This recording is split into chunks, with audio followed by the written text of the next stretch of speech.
pranked me into thinking I was gonna die. So one night when I was in high school, I remember being home by myself when my parents were out and my brother was out. I was watching something spooky on TV. I can't remember what it was though. All of a sudden, I get a phone call. I answer the phone, the person starts breathing heavily and then hangs up. 2 minutes later, another phone call, I answer and all I hear is, yeah, I was pretty creeped out. But I'm not a newbie. I knew I had an older brother, so I called him to tell him to stop. But when he answered the phone, he was thoroughly confused. He said he was at Pizza Hut with his friends and he hadn't called the house at all. As I'm on the phone with him, it rings again.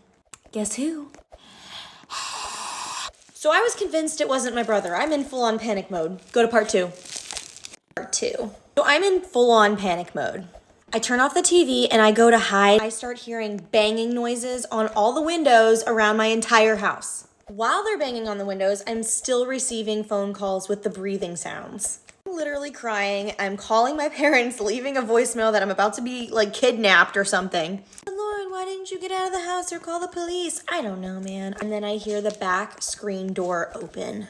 And at the top of the stairs is a man with a mask and a butcher's knife. I felt like I was living in a real life horror movie. It runs down the stairs towards me. I go back up the stairs, head into the kitchen, try to grab a knife out of the drawer, and then keep running around the living room. My mom's kitchen and living room like connected by one wall, so you could literally run in a continuous circle. So I'm crying and running, and then finally, he takes off the mask. It was my brother and his stupid friends the whole time. The moral of the story is, don't pretend like you're some serial killer because your sister might accidentally stab you thinking you're actually gonna kill her. It sounds ridiculous, but it was the scariest night of my life. My husband got my best friend pregnant and now is forcing me to raise the child. Disclaimer, this is not my story time. About a year ago, I started getting suspicious that my husband was having an affair. So naturally, I started investigating. I went through his phone when he was asleep, but I didn't find anything. That's when I realized that I needed to start following him. And when I did is when I found out who he was cheating on me with. Turns out, it was my best friend. My best friend had just gotten a divorce with her husband at the time. And she told me that she was trying to have fun with as many men as she possibly could. I just never thought it would occur to her to sleep with my husband. For a full week, I followed my husband and he would see my best friend every single day. Sometimes they would meet up at her house since her husband left her the house. Sometimes they would end up at cheap motels. Of course, I started taking pictures on my iPhone to keep track of everything in case I needed to get a divorce. Come to find out, she was pregnant with twins. Part 2 is my husband got my best friend pregnant and is now forcing me to raise the kids. Disclaimer, is not my story time. After realizing that my husband was cheating on me with my best friend, I confronted him and her together. I pretended I was having a little dinner party and I invited her over. Really did make a nice dinner though. They did not suspect a thing. Comes into the house and gives me a big hug. Right then and there, I hand her my phone so that she could see all of the pictures I took of her and my husband making out outside of motels. Then she looks at my husband and says, "What did you say?" What did you say? He didn't even bother to look me in the face. Handed me back my phone and simply left the house. Then I'm left alone with my husband. Start confronting him and then he tells me that he made a mistake and that he was just bored with our relationship and that he loved me. He manipulated me so much that night that I ended up forgiving him. He promised he would never see my best friend again. And guess what? My bestie kept looking for my husband. One night she came over and told me that she needed to see him. I did not let her into the house and she started yelling. That's when she finally says, "I'm pregnant with twins." Apparently she had been pregnant for 3 months and didn't tell anybody. And my husband was happy about it. That's when he asked me if I would be willing to raise the kids. Part 3 is up.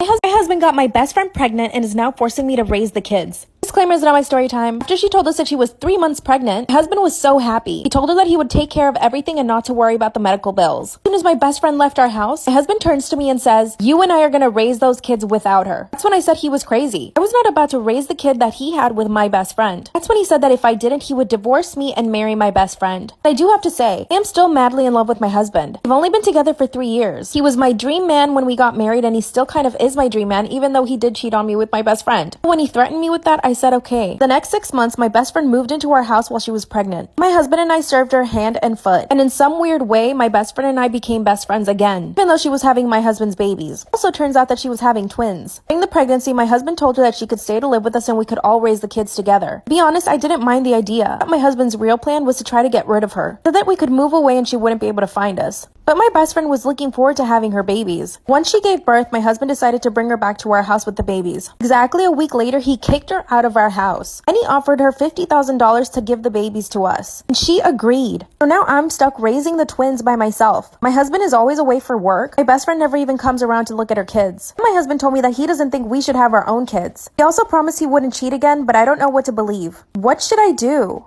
One nighttime, I got a phone call from my buddy. Emphasis on buddy, okay? We were very platonic friends. He called me and he said, hey, my ex is in town. And I said, okay. And he said, she came over. And I was like, okay. Why are you telling me this? And he said, well, because I told her that we can't hang out because we're broken up.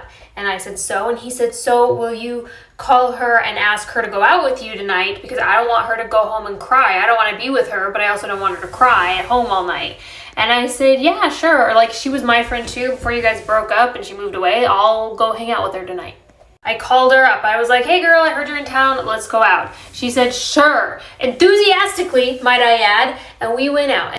And then she started being really, really mean to me. And the thing is, she dated my friend for a long time. We'd spent a lot of time together. We were friends, I thought.